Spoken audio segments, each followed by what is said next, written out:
అదే RTV app వార్తల్ని క్షణాల్లో చదివే అవకాశం ఉంటుంది. ఒక న్యూస్ పేపర్, ఒక టెలివిజన్ ఛానల్ మీ చేతుల్లో ఎప్పుడూ ఉంటాయి.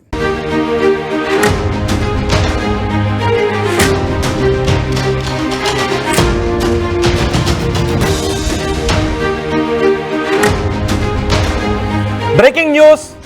రంగారెడ్డి జిల్లా కలెక్టరేట్ లో మంచు మనోజ్ ఉన్నారు. కలెక్టర్ ని ఆయన కలుస్తున్నట్టుగా తెలుస్తోంది. భూ తగాదాల విషయంలో అడిషనల్ కలెక్టర్ ను మనోజ్ కలిశారు.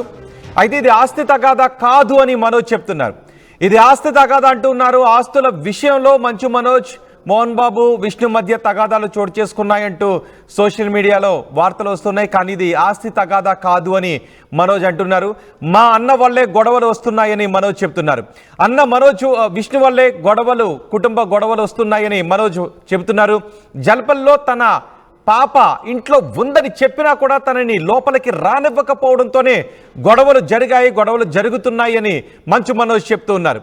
మా తాతల సమాధులు కూడా అక్కడ ఉన్నాయి. సమాధుల్ని చూడటానికి వెళ్ళకూడదా, సమాధులను చూడటానికి వెళితే అడ్డుకుంటున్నారు అంటూ మనోజ్ చెప్తున్నారు. ఇది ఆస్తి తగాదాలు కాదు అని మనోజ్ చెప్తున్నారు. మొదటి నుంచి వాళ్ళు అబద్ధాలు ఆడి దొరికిపోయారు అని మనోజ్ అంటున్నాడు.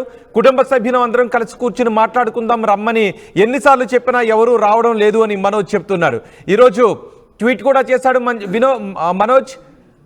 కలిసి కూర్చుని మాట్లాడుకుందాం, నేను సింగిల్గానే వస్తాను, నువ్వు కూడా రా, ఒకవేళ నీ కూడా ఎవరినైనా తీసుకొచ్చినా పర్వాలేదు అంటూ విష్ణును ఉద్దేశిస్తూ మనోజ్ ట్వీట్ కూడా చేశారు. ఇప్పుడు ఇదే విషయం గురించి మాట్లాడటానికి కలెక్టర్ ఆఫీసు కూడా వెళ్ళాడు మనోజ్. ఎన్ని కేసులు పెట్టినా పోరాటం ఆగదు అని చెప్తున్నాడు. రమ్మని ఎన్నిసార్లు చెప్పినా ఎవరు రావడం లేదు అని మంచు మనోజ్ అంటున్నాడు. ఎన్ని కేసులు పెట్టినా పోరాటం ఆగదు అని మనోజ్ చెప్తున్నారు. రంగారెడ్డి జిల్లా కలెక్టరేట్కి మనోజ్ వెళ్ళాడు. అక్కడ అడిషనల్ కలెక్టర్ను మనోజ్ కలిశాడు. ఒకసారి మనోజ్ ఏం మాట్లాడాడో చూద్దాం. పోరాటం ఎవరి మీద కాదండి, జస్టిస్ కోసం నా పోరాటం. అండ్ దీనికి కూడా ఈ వాట్ ఎవర్ మీరు అడిగిన క్వశ్చన్ కూడా వాట్ ఎవర్ కలెక్టర్ గారి డిసైడ్స్ విల్ ఫాలో దట్. ఇంట్లో నేను రానిట్లేదని, ఇంట్లో నేను చేయట్లేదని అది చెప్పేదానికి కామెడీగా ఉందండి. అది నేనెందుకు రానికుండా ఉంటాను, మీరందరూ హ్యాపీ రండి, నేను రానికపోతే. సో ఇదంతా ఫాల్స్ అలిగేషన్స్. స్టూడెంట్స్ కోసం నిలబడినందుకు ఇది చేసేది. థ్యాంక్ యూ అండి. సార్ ఒకటి ఫైనల్ గా మీరేమో అంటే వివాదాలు ఇట్స్ అ కొలాబరేటివ్ కాంట్రిబ్యూషన్. నేను 10-12 సినిమాలు చేశాను ప్రొడక్షన్ లో. లక్ష్మీ ప్రసన్న పిక్చర్స్ కి 24 ఫిల్మ్ యాక్టివిటీ. బట్ నేను ఏదైనా రూపాయి తీసుకున్నాను వాళ్ళ దగ్గర. అండ్ ఈవెన్ క్యాంపస్ కానీ ఏది కానీ బిల్డ్ చేసుకోవడానికి that everybody's contribution is there. It's not అక్క కాంట్రిబ్యూషన్ ఉంది, అన్న కాంట్రిబ్యూషన్ ఉంది, నా కాంట్రిబ్యూషన్ ఉంది, మా బంధువుల కాంట్రిబ్యూషన్ కూడా ఉంది. ఈ సంస్థ బిల్డ్ నివాసం మోహన్ బాబు గారి పేరుతోనే ఉంది. ఇది నా నాన్నగారిని ఎప్పుడు వ్యతిరేకించనండి. ఎందుకంటే ఇది కేవలం మా నాన్నగారిని ముందు తోసి అది వెనకాల నుంచి ఆడే నాటకం. ఎందుకంటే నేను అడుగుతున్నా, డైరెక్ట్ గా రండి మాట్లాడండి. ఇంతకంటే ఎంత చెప్తానన్నా మాట్లాడని. వెకేట్ చేయాలని చెప్పి కలెక్టర్ ఆశ్రయించారు మిమ్మల్ని. అవునండి, అది ఎందువల్ల అయిందో కూడా నేను రిటర్న్ గా మీకు మళ్ళీ ఇస్తానండి. అది మీకు సబ్మిట్ చేస్తాను. ఒక స్థానంలో పనిచేసుకుంటూ ఒక మీడియా సంస్థని చూసుకునే అతను పిల్లలు ఎడ్యుకేషన్ ఎలా చూసుకోగలుగుతారు, పిల్లల సమస్య ఎలా తెలుస్తుంది. అండ్ మా ఊరోళ్ళు విలేజర్స్ ది అక్కడ తెలుగే అండి, హిందీ మాట్లాడరు అక్కడ మా ఊర్లో ఎక్కువ, తిరుపతి సైడ్. అండ్ ఇంకా పల్లెటూరుల సైడ్ అసలు రాదు. అండ్ వాళ్ళతో ఇంగ్లీష్ లో మాట్లాడాలి, హిందీలో మాట్లాడాలని అర్థం కాక గిలగిలా కొట్టుకుంటున్నారు వాళ్ళు అక్కడ. అండ్ ఈ ప్రాసెస్ లో వాళ్ళ దగ్గర క్యాషువల్ కలెక్ట్ చేయడాలు ఇవన్నీ చేయడాలు చాలా కరెక్ట్ కాదు. అండ్ రీసెంట్ లో కూడా మేము క్వశ్చన్ చేసుకుంది, తీసుకెళ్లి ఏవేవో సిగ్నేచర్లు పెట్టించుకున్నారు, ఏవేవో చేస్తున్నారు అందరితో. అండ్ హాస్టల్స్ కి లోన్ రేజ్ చేసుకుంటున్నారు. అండ్ ఇవన్నీ నేను I have complete document. And why this misuse of it. And like cinema తీస్తున్నారు, దానికి 200 కోట్లు ఖర్చు పెడుతున్నారు, అది ఎక్కడి నుంచి వస్తుందని కూడా తెలియట్లేదు. So these are all my questions. And ఇది ఎలాగా అనేది మీరు చెప్తే ఒకరిని నిలబెట్టేదానికి ఇంతమంది స్టూడెంట్స్ ని, ఇంతమంది లోకల్ విలేజర్స్ ని వాళ్ళ కష్టాన్ని మీద కొడతాం అనుకుంటే మాత్రం ఇది చాలా కరెక్ట్ కాదు. ఇది కూర్చొని మాట్లాడదాము. మెజిస్ట్రేట్ గారికి ఇదే చెప్పాను ఎగ్జాక్ట్లీ. ఇప్పుడు మీకు ఏదైతే చెప్పానో ఇదే నిజం చెప్పాను. అంటే ఇంట్లో నేను రానిట్లేదని, ఇంట్లో నేను చేయట్లేదని అది మనోజ్ చెప్తూ ఉన్నారు. ఇవి తగాదాలన్నీ వాళ్ళ అన్న వల్లే వస్తున్నాయి అని చెప్తున్నారు. దానికి కారణం నేనని చెప్తున్నారు, కానీ నేను కాదు, అన్న విష్ణు అని మనోజ్ చెప్తున్నారు. ఇవి ఆస్తి తగాదాలు కాదు అని కూడా మనోజ్ చెప్తున్నారు. మనోజ్, రంగారెడ్డి జిల్లా కలెక్టరేట్కి వెళ్ళారు, అక్కడ అడిషనల్ కలెక్టర్ని కలిశాడు మనోజ్. మా ప్రతినిధి రవిచంద్ర ఉన్నారు పూర్తి సమాచారం అందించడానికి. రవిచంద్ర, అడిషనల్ కలెక్టర్ను కలిసి మనోజ్ ఏం ఫిర్యాదు చేశారు, ఇప్పుడు ఏం జరగబోతోంది? ఉందని చెప్పుకోవచ్చు. ఈ రోజు ఉదయం ఫ్యామిలీ అంతా కూర్చొని చర్చించుకుందాము, నేను సింగిల్ గా వస్తాను, రండి, మీరెవరినో తీసుకొస్తారో తీసుకురండి అంటూ కూడా మనోజ్ ఒక సవాలు విసిరినంత పనిచేశాడు. ఆ తర్వాత మోహన్ బాబు మరలా తన ప్రాపర్టీలో వేరే వాళ్ళు ఉంటున్నారు, దాన్ని ఖాళీ చేయించి నాకు న్యాయం చేయండు అంటూ జిల్లా మేజిస్ట్రేట్ ని, జిల్లా కలెక్టర్ ని ఆయన రిక్వెస్ట్ చేయడం జరిగినట్లుగా తెలిసింది. ఆ తర్వాత మరలా మంచు మనోజ్ అడిషనల్ కలెక్టర్ ని కలిసి విషయాన్ని మొత్తాన్ని పూర్తిగా ఆయనకి ఎక్స్ప్లెయిన్ చేసి వచ్చినట్టుగా మీడియాకి చెప్పడం జరిగింది. ఇది ఆస్తి కోసం జరుగుతున్న తగాదా కాదు, ఖచ్చితంగా మా అన్న మంచు విష్ణు మా నాన్నగారిని అడ్డం పెట్టుకొని ఇదంతా నడిపిస్తున్నాడు అంటూ డైరెక్ట్ గా ఆయనపై అటాక్ చేయడం మొదలైంది.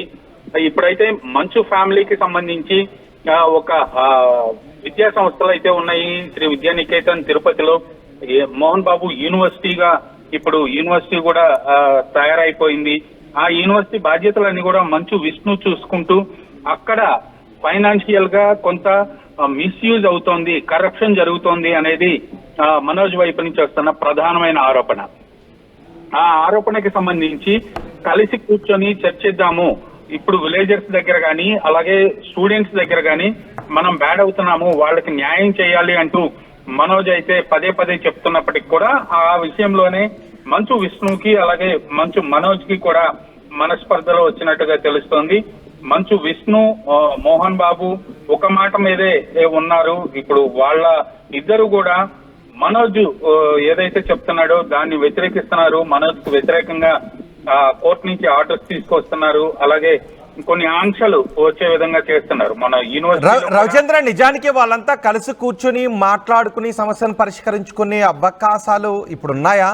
అండ్ కలెక్టరేట్ ని కలిసారు కదా, కలెక్టర్కి ఎటువంటి ఫిర్యాదు చేశారు? ఇప్పుడు కలెక్టర్ నుంచి ఏదైనా చొరవ తీసుకోవటమో లేదంటే ఏదైనా ఆదేశాలు జారీ చేయడం ఉండే అవకాశం ఉంటుందా? ఖచ్చితంగా ఈ విషయంలో కలెక్టర్ ఒక నిర్ణయం తీసుకొని లేదా ఒక అధికారినో ఒక రెవెన్యూ అధికారినో ఎవరన్నా నియమించి ఈ ప్రాపర్టీస్ విషయంలో కానీ ఈ ఆస్తుల విషయంలో కానీ జరుగుతున్న గొడవ అసలు ఎవరి ఆస్తి ఏ పేరు మీద ఉంది, ఎవరికి చెందింది అనేది ఒక క్లారిటీ తీసుకొని ఈ వివాదానికి కొంత ఫుల్ స్టాప్ పెట్టే విధంగా జిల్లా కలెక్టర్ కానీ ఎవరన్నా రెవెన్యూ అధికారులు కానీ ముందుకు వస్తే బాగుంటుంది అనేది కూడా కొంతమంది మంచు ఫ్యామిలీకి సంబంధించిన సన్నిహితులు అనుకోవచ్చు, వాళ్ళందరూ కూడా చెప్తున్న మాట. ఈ నేపథ్యంలో ఇది ఆస్తి కోసం కొట్లాడటం కాదు అంటూ మనోజ్ పదే పదే చెప్తున్నాడు. అక్కడ డబ్బులు కరప్షన్ జరుగుతోంది, అవినీతి జరుగుతోంది, మిస్యూజ్ అవుతున్నాయి. చాలా కోటాను కోట్ల రూపాయలు విద్యానికేతన్ హాస్టల్స్ కోసం లోన్లు తీసుకుంటున్నారు. ఆ లోన్లతోటి కన్నప్ప సినిమాని నిర్మిస్తున్నారు.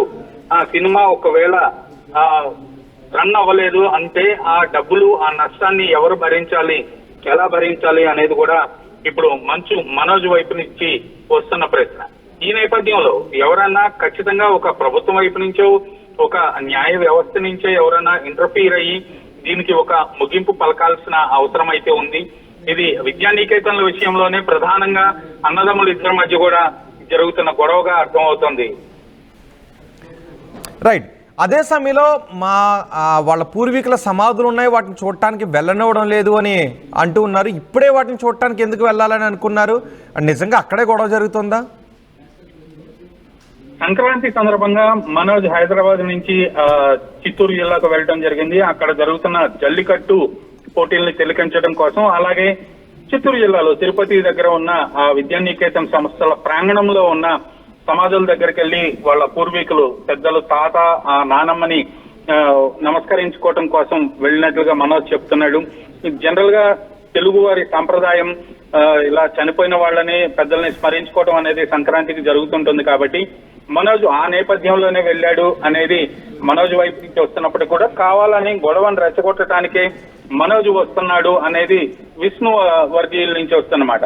ఈ నేపథ్యంలో విష్ణు మనోజ్ ని యూనివర్సిటీ ప్రాంగణంలోకి రాకుండా ఒక ఆర్డర్ కాపీ తోటి పోలీసులను పెట్టి అడ్డగించడం జరిగింది మనోజ్ ని. ఆ తర్వాత తను జల్లికట్టు పోటీలకు వెళ్లి మళ్ళా తిరిగి వచ్చే క్రమంలో పోలీసులను రిక్వెస్ట్ చేసి నేను ఓన్లీ సమాధుల దగ్గరికి వెళ్ళి నమస్కారం పెట్టి వస్తాను అని వాళ్ళ పర్మిషన్ తీసుకొని ఆ లోపలికి వెళ్ళటం జరిగింది.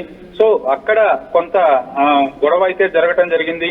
ఇది చిలికి గాని వాళ్ళలాగా ఒకటికి ఒకటి తోడవుతూ ఇద్దరు అన్నదమ్ముల మధ్య ఈ గొడవ అయితే ఇప్పట్లో తేలేగా అనిపించట్లేదు. కాకపోతే మనోజ్ వైపు నుంచి ఒక ప్రపోజల్ అయితే ఇచ్చాడు, ఫేస్ టు ఫేస్ కూర్చొని మాట్లాడుకుందాం, పరిష్కరించుకుందాం అంటూ. మరి దానికి విష్ణు వైపు నుంచి అయితే ఇప్పటికీ ఎలాంటి సమాధానం అయితే రాలేదు. రైట్ రవిచంద్ర, రంగారెడ్డి జిల్లా కలెక్టరేట్ లో మంచు మనోజ్ ఉన్నారు. భూ తగాదాల విషయంలో అడిషనల్ కలెక్టర్ను మనోజ్ కలిశారు. ఇది ఆస్తి తగాదా కాదు అని మనోజ్ చెప్తున్నారు. మా అన్న వల్లే గొడవలు వస్తూ ఉన్నాయి, కుటుంబంలో గొడవలన్నిటికీ కారణం మా అన్నయ్య అని మనోజ్ అంటున్నాడు.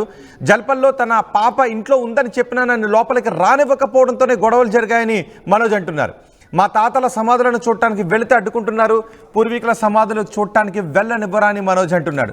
మొదటి నుంచి వాళ్ళు అబద్ధాలు ఆడి దొరికిపోయారు, కుటుంబ సభ్యులందరం కలిసి కూర్చుని మాట్లాడుకుందాం అంటే కూడా ఎవరు రాలేదు అని మనోజ్ అంటున్నాడు. రమ్మని ఎన్నిసార్లు చెప్పినా ఎవరు రావడం లేదు అని మనోజ్ అంటున్నాడు. అయితే ఎన్ని కేసులు పెట్టినా పోరాటం ఆగదు అని మనోజ్ అంటున్నాడు.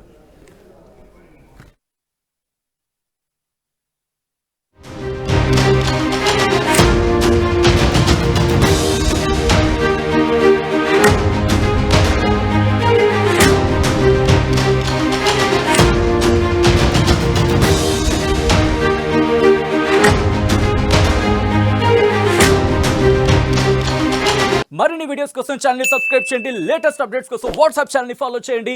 అండ్ లింక్ డిస్క్రిప్షన్ లో ఉంది.